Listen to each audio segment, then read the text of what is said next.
So there gets to be a price point where you can find a lot of great options in gear, and to me $50 is that price point.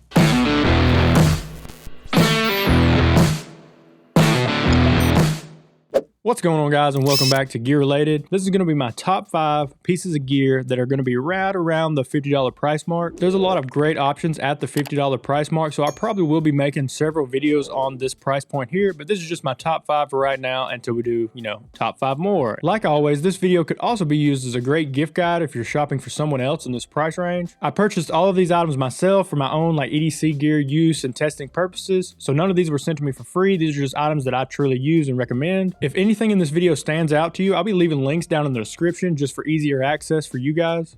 Anyways, the first item we're going to be talking about is the CJRB Pyrite, and this happens to be the model with the Wharncliffe blade. They also make this in a drop point blade with thumb studs. I opted to go with the Wharncliffe blade because I personally have a ton of drop point knives and I kind of wanted something different in my carry. So this has got this awesome blade cutout that you can use to spidey flick this thing open. It's also a button lock, and I'm a big fan of button locks just because it keeps your finger out of the way, and they're also super fidget friendly.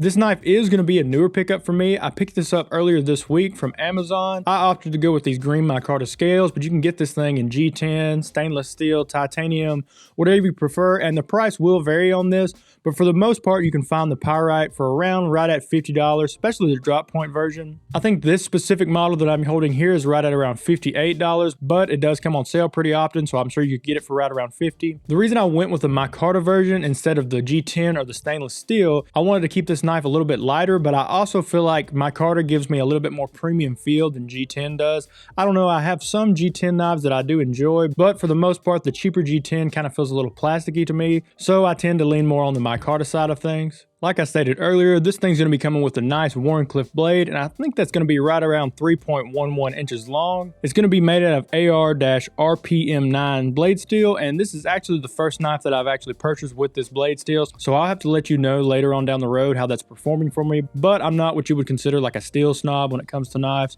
If it cuts, and I always resharpen my knives. I'm also a big fan of the button lock because it lets you keep your fingers out of the way of the knife when you're closing it. They put a nice deep carry pocket clip on this thing, so it's going to hide away nicely in your pocket, and I love seeing great knives like this coming in at such a great price point. This thing has a great design, great materials, and it also features that nice deep carry pocket clip, and we're coming a long way in the knife community and the knife industry, making better knives at better price points, and I think that's awesome to see in the community. Alright, next we're going to be talking about the SOG Power Pint, and this is personally my favorite EDC multi-tool. When it comes to just functions, weight, and the price point on this thing, I think the Power Pint has like a normal MSRP price for around $54 or something like that, but it's been on sale for like $42 on Amazon for several months now, and for that price I think this is like a steal of a multi-tool. I think that because you're getting a decent sized plier head with this thing. It's got your needle nose, your regular pliers, and your wire cutters on this thing. All the tools on this thing are going to be locking. On one side you get your standard knife blade, you get a nice little awl with a very sharp point on the end of it, you get kind of a little micro flathead or slotted screwdriver, you get a little gut hook / cordage cutter or something on here. It's got a decent sized 3-way file on this thing. On the other side you get a serrated blade, a little can opener tool, a little Phillips screwdriver, and then this is where the mod took place. This little flathead driver here actually had this little nail nick just the same as this can opener does. I actually took a little Dremel tool and filed that down because to me there's really no need to have that on there, and this thing also features a good sized little pair of scissors on it, and these things actually surprisingly work pretty well. And then there's kind of like a hidden function on this multi-tool. It gives you the ability to put a standard size bit up here at the top of it and clamp that thing down and use the whole multi-tool itself as a nice little screwdriver. And this really works well with something like the Leatherman ratchet, and I actually keep this little ratchet driver in my little EDC tool pouch that I'm keeping in my backpack back there. I do have a Leatherman Wave in it too, but if I needed to hold back up on something, then this would be a great option to kind of already have this with me. And this thing's only slightly over 3 inches long and only coming in at about 4.2 ounces. So that's significantly lighter than a lot of my other multi-tools. And it's also got this great little pocket clip on it, so I can just tuck this thing away down in my back left pocket. That's where I carry all of my EDC multi-tools, so if it doesn't have a pocket clip, I'm out. I don't really like carrying a multi-tool like on my belt. This next item is actually going to be on my wrist, and this is the Timex Expedition Scout. This is also going to be somewhat of a newer pickup for me. I've wanted one of these for a long time now, but I've just never went around to picking them up. I'm starting to creep into the watch game now, so I wanted to check out some of the awesome budget options available.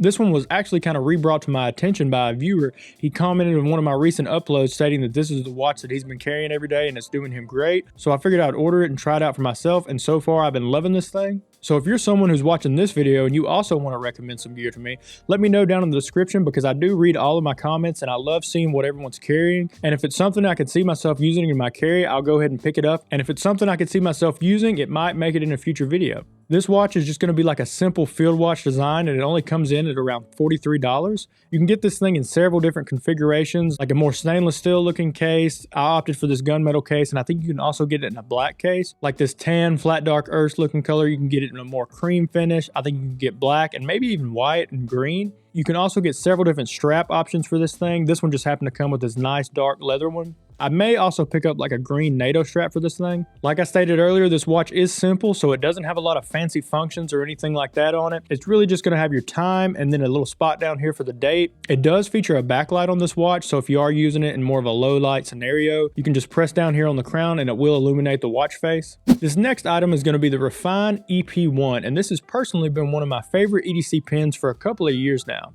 I actually lost the original one I bought a couple of years ago, but the same week I lost it, I actually bought two more just in case I lost another one, and I wanted to keep one on my desk and then one more for everyday carry. You know, I get asked pretty often, hey, do you have a pin I could borrow? I give them this pin, and it's kind of like a shock factor of the quality, especially when you're coming from using like standard plastic pins most of your life and you handle a pin that's like made out of metal or something like that. You feel the weight to it and it gives you like an instant feeling of quality. One of my favorite things about this pin is actually the size of it. It's coming in at only about 4.5 inches long, but it still gives you the feeling of using a full-size pin when you're using it in your hand, but it's also still small enough to tuck it down in a pocket or a pouch. I really like the super deep carry pocket clip this thing offers. And that nice bolt action design is super fidgety, but it feels like it really locks the pin into place when using it. I have two of these here, and they're actually going to be coming in at different price points. This black PVD coated model is coming in right at $50, but then if you want the more premium titanium version, I think it comes in right at $70.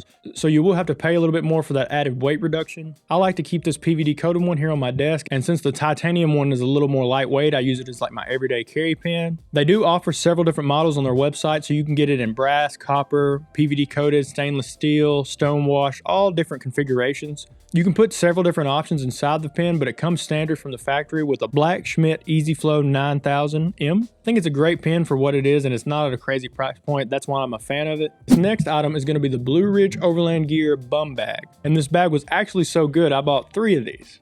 I'm just kidding, that's not really why I bought 3 of them. So this bag was, I think, made popular from Taylor Martin over at Best Damn EDC. I saw he did a collaboration with his own version of this bag, kind of on his website Carry Commission. But that's not really why I fell in love with it. I fell in love with it for like the actual size and look of it, because I'm not someone that wants to carry like a big sling bag on me all the time. I would probably just pack it down with a bunch of unnecessary junk. This is like a little bit smaller option that's still kind of a sling, fanny pack, bum bag, whatever you want to call it. Just got your standard dump pouch in it, and you can put some stuff in it for more organization. The reason I actually bought 3 of these things is because I was a big fan of the green model he was making, but it kept selling out so fast, but I really wanted to try this thing out. Anyways, I ordered the black and orange version, and I really didn't love the orange being shown on the outside of this thing. And not long after that, they came out with this solid black version with a little leather logo, and I really liked the way the leather looked off of the black, and it kind of fits the aesthetic of gear I'm looking for. I like more darker and earth tones in my stuff.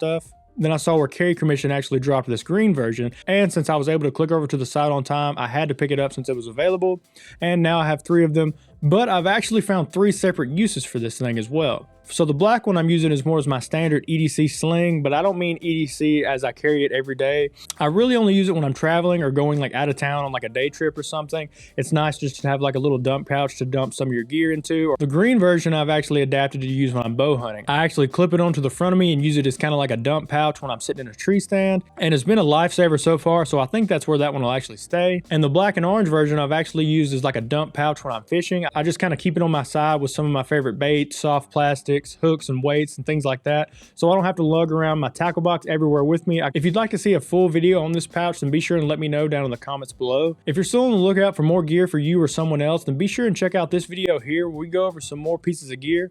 Thank you so much for watching, and I'll catch you on the next one.